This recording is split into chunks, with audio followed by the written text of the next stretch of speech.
You're listening to The Affiliates, a podcast that features stories of entrepreneurs and young leaders who are changing the world for better every single day.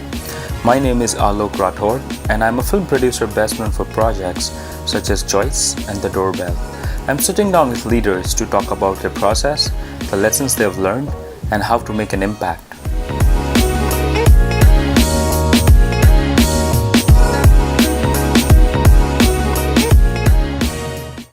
In this episode, Paulina talks about inspiring the next generation of women, the happiness she found in TV and films, and the struggle of being a woman in the entertainment industry. Welcome to the show, Paulina. Thank you so much for having me. Great. So, what's your story? I am originally from Portland, Oregon, and I pretty much was born and raised there to a lower working class family. I was a really big tomboy growing up. My parents actually separated and divorced when I was about 4.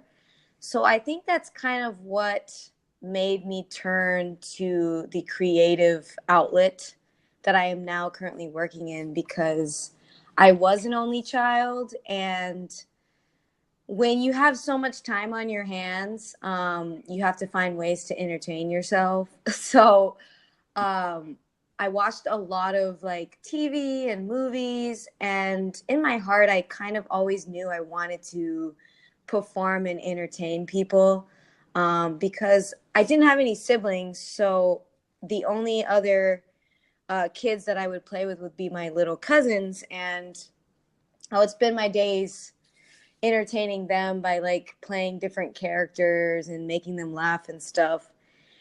And then when I got older, I realized that acting was something that I really wanted to do, even though everyone was telling me it's really hard, it's really competitive.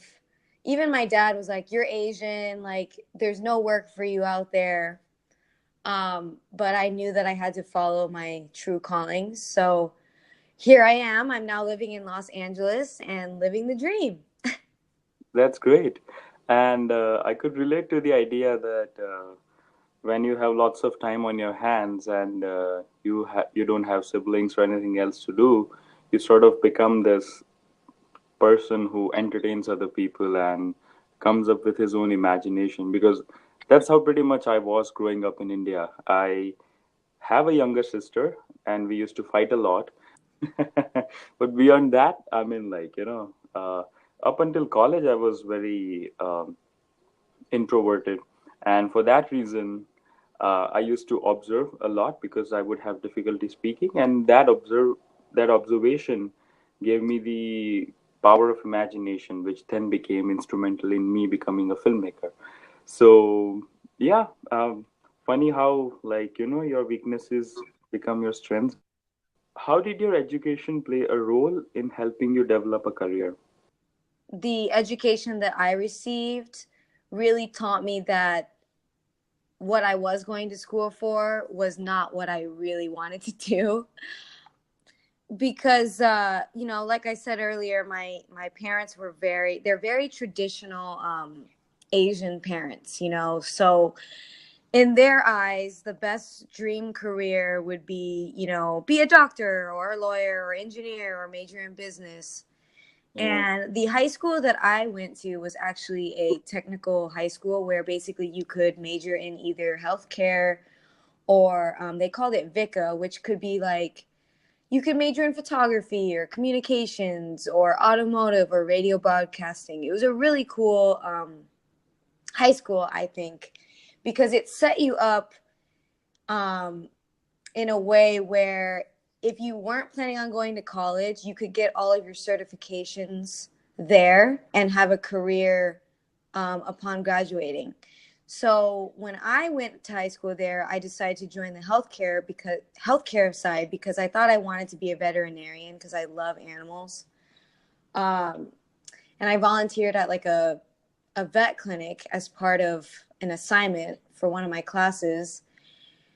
And I realized very quickly, I was like, man, I don't think I can do this because you're just seeing animals all day, sick and in pain. Yeah. And it just really made me sad. And I'm like, I don't think I could do this. And also, blood was not really my thing either. And so when I went to college, I went to Portland State for about a year, thinking, okay, I'm going to major in business because, again, that's what my mom was telling me to do. Same with my dad. Oh, you should major in international business. So, still, kind of doing what other people are telling me, not really doing what I want to do.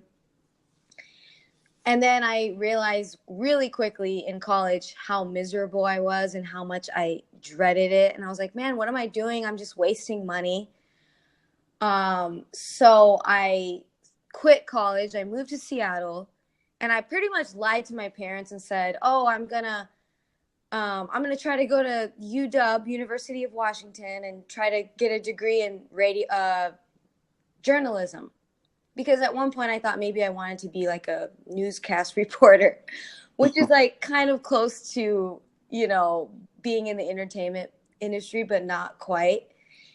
But I was totally lying to them, thinking like if I say that, maybe they'll be okay with me moving to Seattle. So it wasn't until I moved to Seattle I pretty much gained my independence and was like, okay, I'm going to do what I want to do.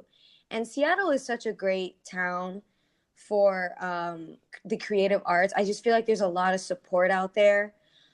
So that was where I kind of branched out and started doing more independent film. And I started meeting a lot of really great filmmakers who were down to collaborate and make beautiful, like, works of art. And I think that's where my passion started to come alive. So education for me really made me realize how much I didn't want to go the traditional route. It's like I dipped my feet in it and I was like, okay, this is not for me. When I was growing up in India, the only professions that would bring you any kind of respect in society would be like becoming a doctor, an engineer, or a lawyer. And I was not interested in doing either of those. But once I, so in India, after you are done with your 10th grade, which would be high school here, I don't know, or junior high. I'm still confused what it is, but then you have to choose a particular area of education. So I, under peer pressure, and because everyone around me was doing that, I chose to do engineering. And I am within a week, I realized that I cannot do this because for some reason the professor always picked on me despite knowing that I don't know anything about trigonometry or vectors. And he's like, okay, hey, you tell me formula for this graph. And I'm like, uh, I don't know. Maybe 930 cos 45. And I like, no, no, no, wrong. So it was that. And I figured that, okay, if I am having trouble with this thing, understanding even the basics, and that doesn't excite me, then I'll probably end up being a very bad engineer. So I explained those things to my parents, and they're like, well, okay, I guess then the next best thing you can do is study business. Okay, because I actually grew up in a family of entrepreneurs, so that actually came very naturally to me to, like, see my grandfather run my family business, my dad do the same. So that was actually I was happy about that. Okay, I can do that. And plus I moved to Mumbai, which is kind of like New York of India. So films, fashion, like, finance, all of that stuff. um, so that's where all I also kind of gained my own independence, where my mind really opened up to the possibilities that are out there and how much more you can explore. So that became a turning point in my life. And then I moved to US, and I used to go to Harvard. So my Oh, parents were, wow. yeah, my parents were happy about that. That okay, is like, studying finance and economics at Harvard. So and true story, this morning, like, an hour before we are doing this podcast, my parents and my sister called me and they said that, we had our visa interview today, and the guy at the visa counter was like, positively surprised that, I go to Harvard. And he's like, oh wow, your son goes to Harvard, that's awesome. Like, yeah. So but then yeah, so my parents were really happy about that. But and I was also happy doing that because my undergrad was accounting and finance. So I come from that traditional corporate background where it makes sense to me. But I was always a storyteller from within, like So as I said, when you grow up as an introverted kid, you start observing things, and that observation gives you this understanding into human psychology, which generally people wouldn't have. So one of my friends told me that, you're such a passionate storyteller, maybe you should try filmmaking. I'm like, I don't have time, money, resources, or energy to go to a film school, and I don't think my parents will be very happy with this choice. So, so it just kind of was like something that I was not aware of, like how it works. But then my friend really kept insisting that, okay, you can help me produce my film, you can be on the sets, and then you can learn about how each department works and what's the role of director, producer. And I'm like, okay, fine, let's give it a shot. So I tried that and it worked. So I produced another film and then another film and then another film. So 6 films later, here I am with a film production company in New York as a full-time film producer. That's awesome. Right. Thank you. So, I mean, that's the journey that I never expected to. I mean, like, to go through. Filmmaking is something that I am still kind of learning as I go with it. But it just happened that, this films began doing well at the festivals, winning all these awards. So I'm like, maybe I might not suck as much as I think at I filmmaking that don't think you do. thank you. So yeah, pretty similar story. My parents also very traditional, have a very traditional mindset, but I'm happy where I am currently. So That's all all the, that matters, right? yeah, exactly. What's your process of developing a great performance? I read the whole script, more than once, just to Wow. get the idea of what is this story about. Um, because I feel like each time you read the script, you learn something new.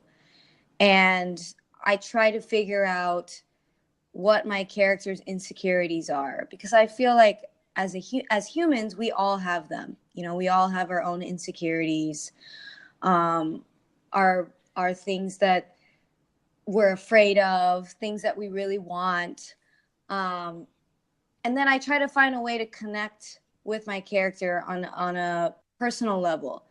Because I feel like that just brings out more authenticity to the character when you make it real to who you are.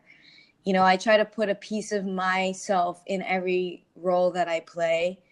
But sometimes it's hard for me to find something relatable, and that's when I try to use my imagination. Because they always say there's two different actors. There's the method actors, and then there's the imaginative actors. But I try to use both. Uh, I am trying to use my imagination more, just because I feel like sometimes when I am really method, I find it really hard to sometimes come home from like a long day of working on set to disconnect from that character, and it can be really confusing. But I just try to make it as relatable as possible. Um, but sometimes that can be hard because, again, it's very confusing. Sometimes it's like you come home and you're talking to your friend or your partner or something, and you're still like you're still in it, and then you're like, oh, I'm sorry, I'm not even really presently here. Yeah. So, but then I feel like that also delivers a very powerful performance when you're just in it for that time being.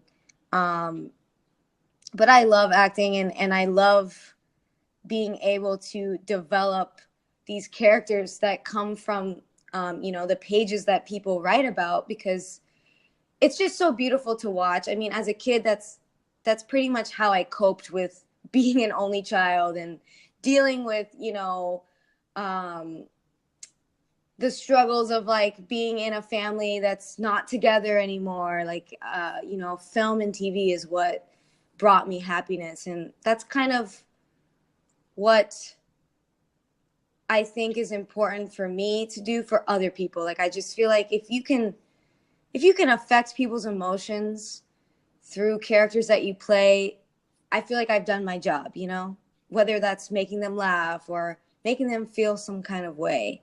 Your dedication and your discipline reflects in your performance. I've seen, like, some of the things that you have done because I've been following you for a long time on Instagram. And I really feel that, you have that ability to transform into a character uh, that really sort of makes that impact because it's very hard, I can imagine, because sometimes you carry that character with you at your home, and sometimes people aren't really sure who they are dealing with, and that could be confusing to them. It could be confusing to yourself also. But as you said, that also brings out a great performance, and I think that holds true in every aspect of, like, performance or business, even business. I mean, like, for example, me as a business person, sometimes when I have any issues with my company, so let's say not able to hire the right person, or trying to figure out how to do the marketing for this project or that project, and sometimes I do come home with those problems, and, like, I'm not in the right state of mind, and my friends would ask me that, okay, why are you telling us about your marketing strategy, because we don't understand, like, any of that. And I'm like, oh, sorry, yeah, I didn't realize.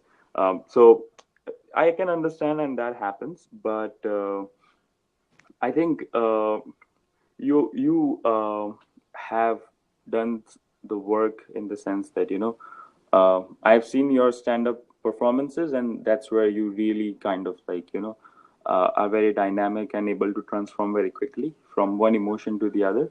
And as far as your film performance goes, I saw one of your scene where you're getting scared of dinosaur, and that was horrifying. Like, like, your expression is like, wow, okay, it actually felt like you really saw a dinosaur, which is what an actor's job is, to affect people's emotion. And that's why I also do the storytelling, because I feel that if you can touch someone's heart, okay, for just a few moments, then you're leaving them with something that they could go back and think so yeah. I guess all creatives are, like, similar in that sense. Yeah, for sure. How has the people around you inspired or influenced you? So my parents are very, very, very hardworking. My Right. dad, started, I guess, like Drake would say, started from the bottom. Yeah. He created his own hardwood floors business, and this was back when, you know, after my parents divorced, my dad basically started his business from the ground up by himself. He was a one-man show. He didn't have people working for him. He was Yeah. handling everything. So he would drive to their houses. And I remember this because he would take me with him, Yeah. and he would do all the work on his own. And it's a lot of work. I mean, it's hardwood Yeah. floors, like usually you have multiple people doing the job. And um and I just remember him really struggling because we, like, with any business that you build, it takes a while to, like, build your clients and um you know get get known in the community where, like, oh, that's the go-to guy to get your floors done, Yeah. and now fast forward to like 20 years later, he's got um tons of people working for him. He doesn't even do any of the labor anymore. He just answers the phones and does, like, consultations, like, and he's doing really well. And seeing that growing up really, taught me the value of hard work, and, Yeah. like, that anything is possible, like whatever you want, you can have it. Um, Not to say, I mean, now my parents are very supportive. It's really sweet, actually. And I think it's because over time I've had to, like, prove to them that I'm making progress in what I'm doing.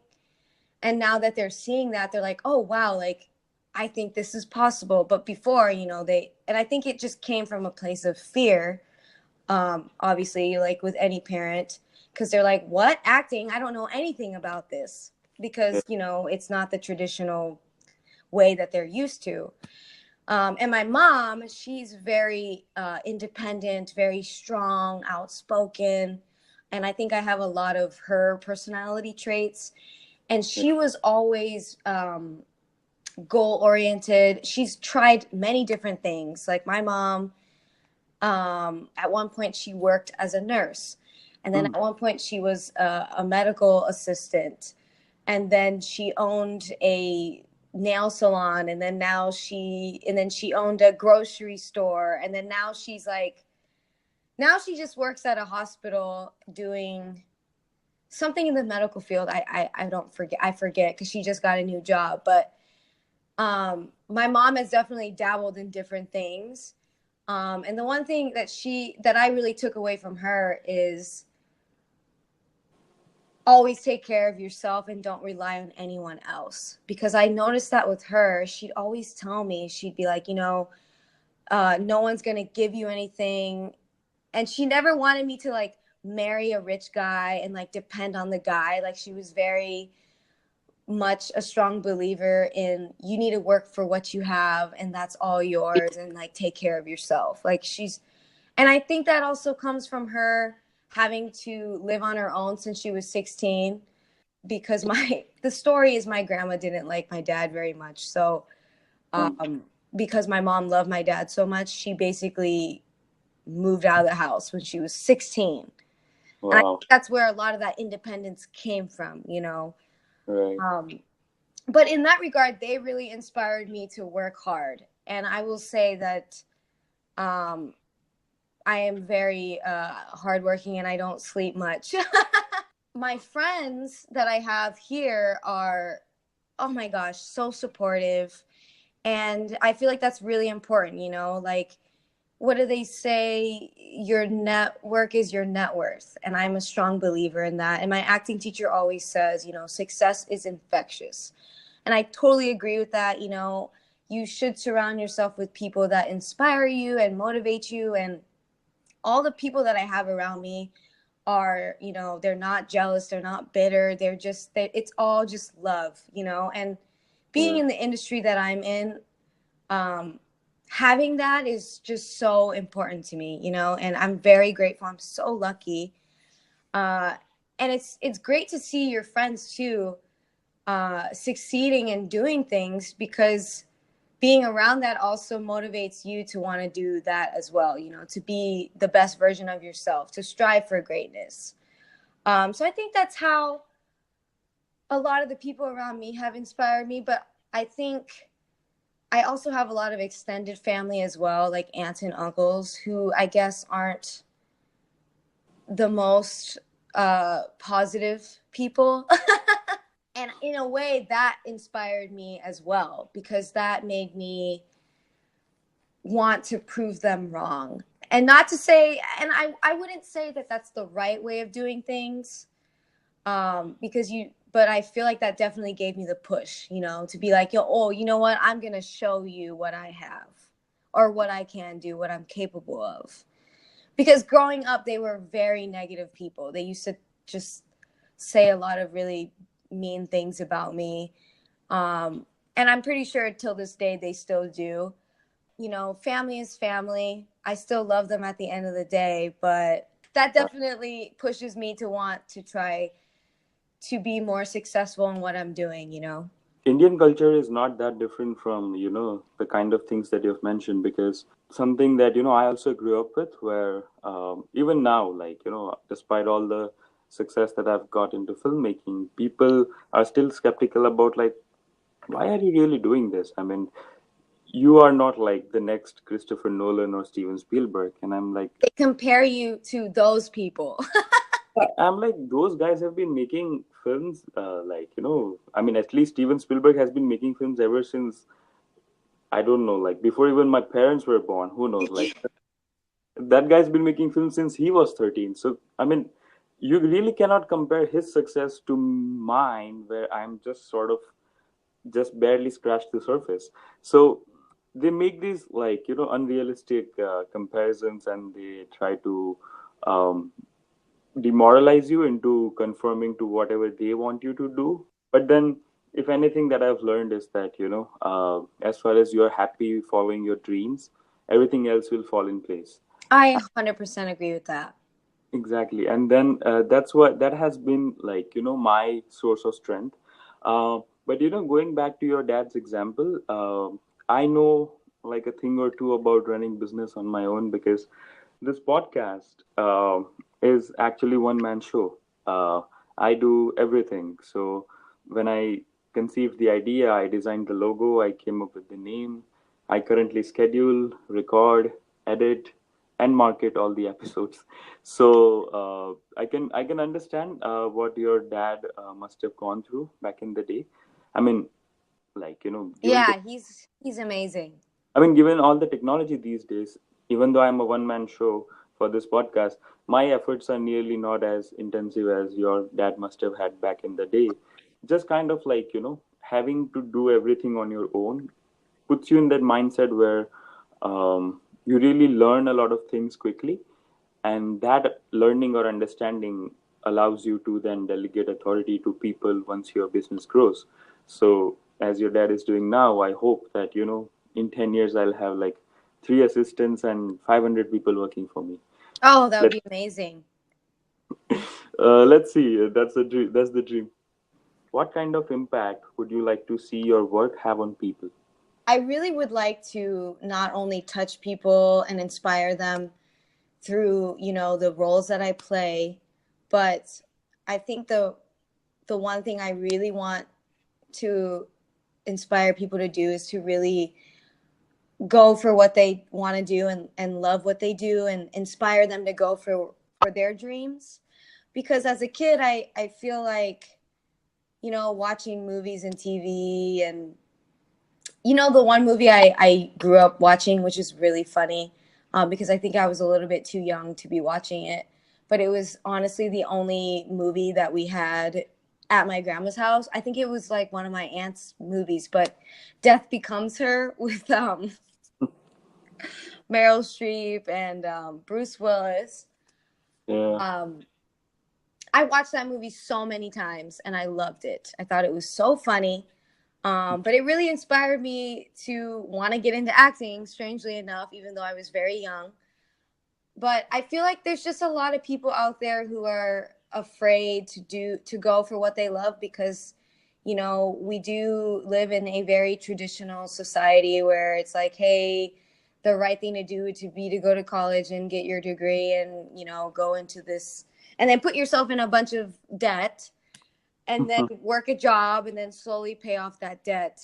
um, I think for me, I just want people to feel something when they watch, you know, any of my projects or any of the characters that I play. I just want them, if they're having a bad day, if they can come home, turn on their TV, and they see me and I can make them laugh. Like, to me, that just makes me feel good. And I want to inspire all the little like girls out there who are living in, the middle of America or in a small town, who want to make something of themselves, and they see me, a woman of color, um, doing things and being successful at what I'm doing. I want that to inspire them to get out of their bubble and go for what they love. Because I did grow up in Portland, which is, yes, it's still like a major city, but it's still very small. A lot of the people that live there now, that I went to high school with, they're still there. They're married, or they have kids, or they're working like a 9 to 5. um and I just want to inspire people to really go for their passions. And I Right. actually have a little cousin that I love so much, and she's such a talented artist. And I told her, I was like, you should totally look into being a tattoo artist. And Wow. she's wanted to do it, but right now she's getting her master's degree Oh, to wow. try to become a doctor. Hmm. But I know she's not happy because she tells me all the time how much she hates it. But like that, I just want to inspire people to really just own up to their greatness and follow their heart. I just feel like that's really important. And I hope that my successful, I guess, inspire people to do that. Well, yeah, that's a great thought, and your success has certainly inspired me. Although I'm not a little girl from Central America, but it still resonates with me because I know how competitive, like acting and film industry in general is, and for me to be able to make a mark without any training or background in this industry is really like something that I was also positively surprised that okay, wow, I never expected this to happen, but it's happening. So let's just go ahead with it. Yeah, And really um, amazing. yeah, and I think we need more diverse voices as far as the like acting goes. So as you said that you being the woman of color and your success becomes like um, an inspiration to a lot of other people to follow. I also sort of think in a similar way that somehow my success should like inspire a next generation of filmmakers to do something which probably I'm trying to do. So what I try to do is I try to highlight on the culture aspect of filmmaking. So there is always like a very multicultural, multi-dimensional stories in terms of the culture. So whenever I'm making a film, it should reflect an aspect of a certain country or a certain culture, which in otherwise people might not be very aware of, and that sort of becomes like a space where the good story develops. So that's always an element in what I try to do. So I hope that more people uh, with that thing going ahead, especially after Black Panther becoming this great success that it has. People, I assume that would like to know more about other cultures around the world. So that gives me hope and keeps me positive. And of course, like uh, your work uh, also creatively inspires me and. It's great to see that you have this clarity of mind and you want to leave behind a body of work that inspires people. And I'm pretty sure you'll do because um, I think what you're doing is really meaningful. And I think a lot more people should follow their dreams, as you said. But so before we bring all of this to a close, I want to ask a question uh, that I've wondered from time to time, and I felt that you would be the right person to ask this question. So, is it difficult being a woman in film industry and doing stand-ups and improvisation?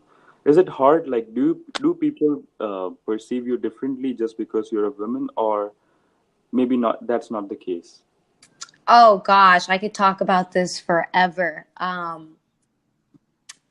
Yes, it's very difficult being a woman in the entertainment industry, um, especially in the comedy scene, because the comedy scene is ran mostly by men.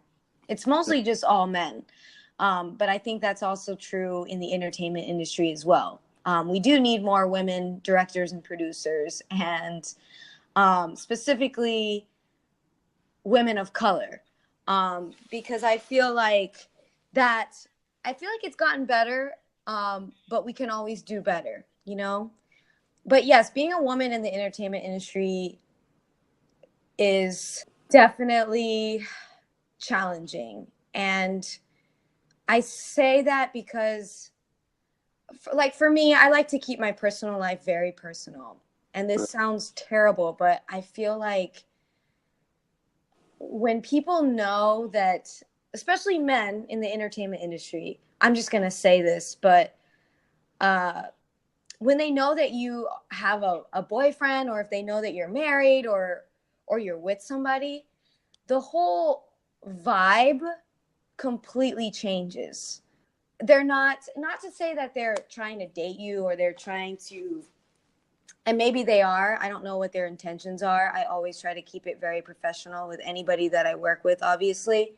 But I feel like once someone finds out that you are with someone, they some not everyone does this, but it has happened to me a couple of times where they'll treat you differently.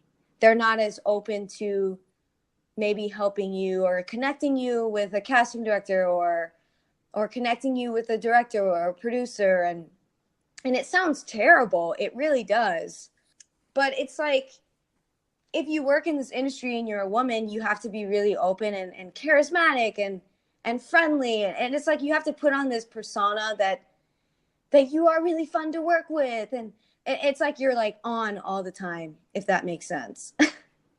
But I do feel like, yes, it's very difficult being a woman in the entertainment industry. There's just so many things that go along with it, you know. Right. As everyone knows, a lot of women don't get paid as much as their male co-stars. Like, that was a really big issue. It still is a big issue. It's definitely changing, because a lot of the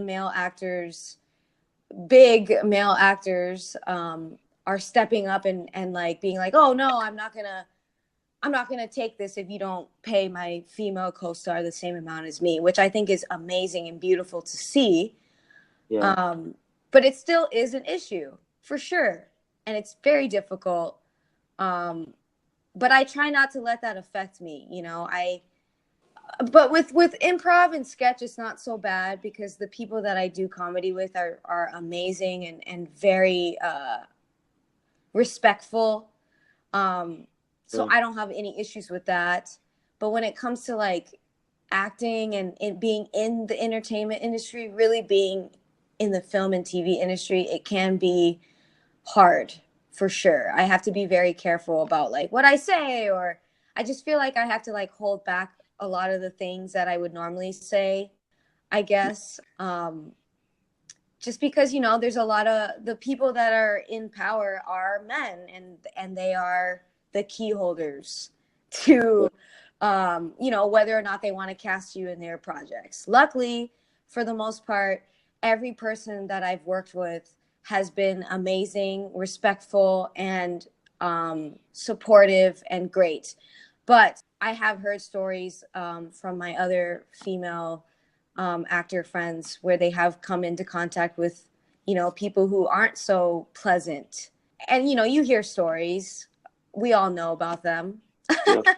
I can certainly attest to that, that a lot of times women are perceived in a certain way and they are expected to conform to a certain standards. Okay.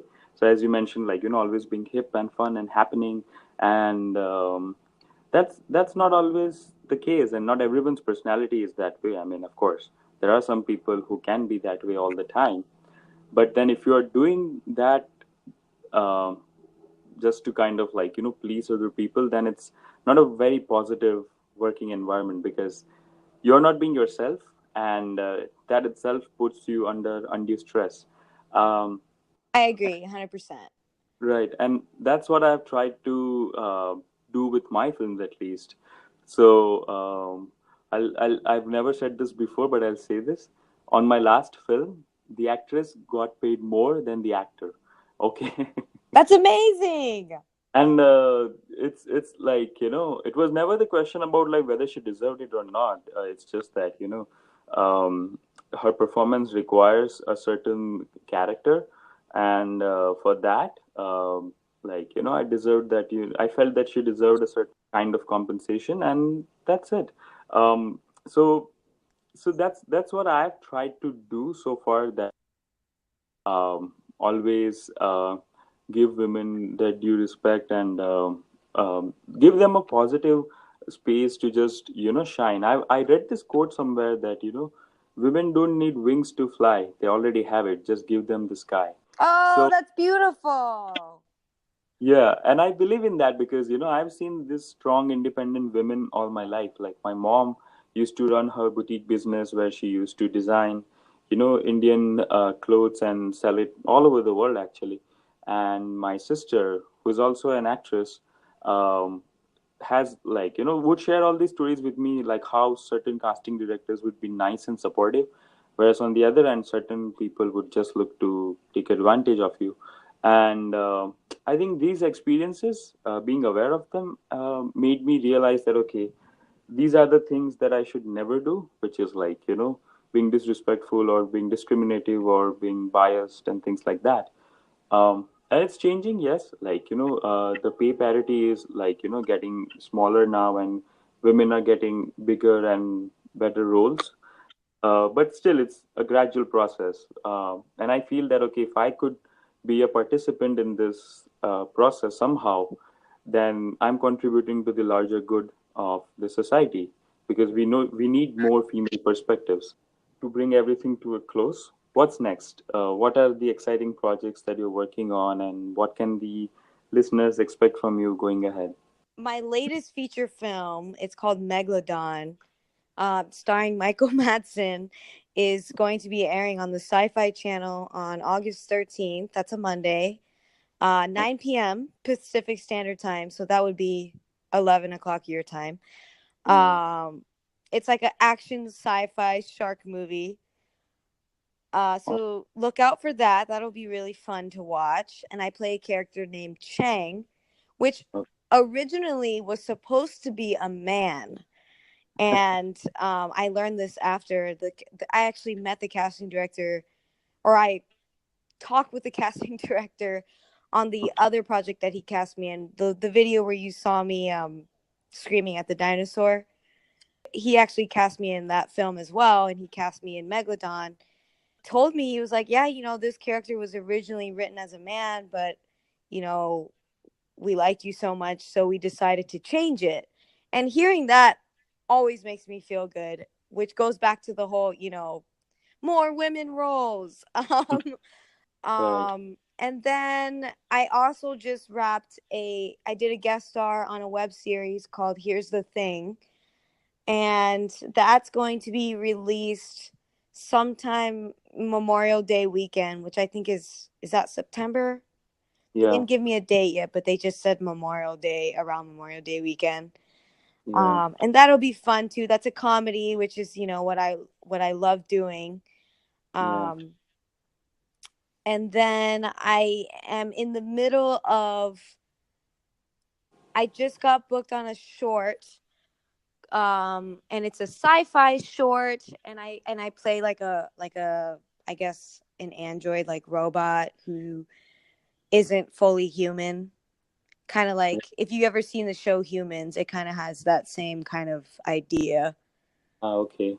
So those are the things that I'm working on now, and then obviously I still do my improv and sketch shows. So if you're in LA, every Monday I perform improv comedy with all women at 8 p.m. at the Pack Theater in Hollywood.